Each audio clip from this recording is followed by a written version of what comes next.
Happy life, simple life, ఇదే కదా నిజం. ఎక్కువ కోరికలే మీ స్ట్రెస్కి కారణం. మీకు నిజంగా ఎంత అవసరం? అవసరానికి మించి కోరుకోవడం ప్రమాదమా? శ్రీకృష్ణుడు చెప్పిన ఈ ఒక అలవాటు మీ జీవితాన్నే మార్చేస్తుంది. అవసరానికి మించి మీరు కోరుకుంటున్నారు కదా. మనం ఎక్కువగా ఇతరులతో పోల్చుకుంటాం. ఎక్కువ సంపాదించాలనే ఆలోచనతో స్ట్రెస్లో పడిపోతాం. కానీ ఈ శ్లోకం చెప్తుంది, అవసరమైందే చాలు అని భావించాలి. మనసుని కంట్రోల్ చేయాలి. లోభత్వాన్ని తగ్గించుకోవాలి. అప్పుడే జీవితం సింపుల్ అయిపోతుంది. మనసు ప్రశాంతంగా ఉంటుంది. ఎగ్జాంపుల్, ఒకరు ఎక్కువ సంపాదించాలి కానీ ఎక్కువ మనీ కావాలంటే టెన్షన్ కూడా అదే లెవెల్లో ఉంటుంది.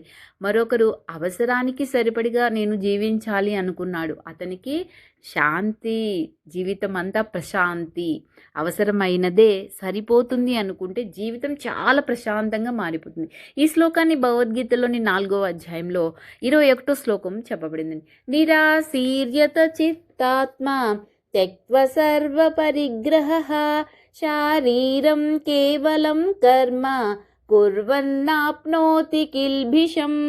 అర్థం, ఎవరు ఆశలు లేకుండా మనసును నియంత్రించుకుని అధిక సంపాదన లేదా ఆసక్తులను వదిలేసి కేవలం శరీరానికి అవసరమైన పని మాత్రమే చేస్తారో అలాంటి వ్యక్తి పాపం పొందడు. Thank you for watching.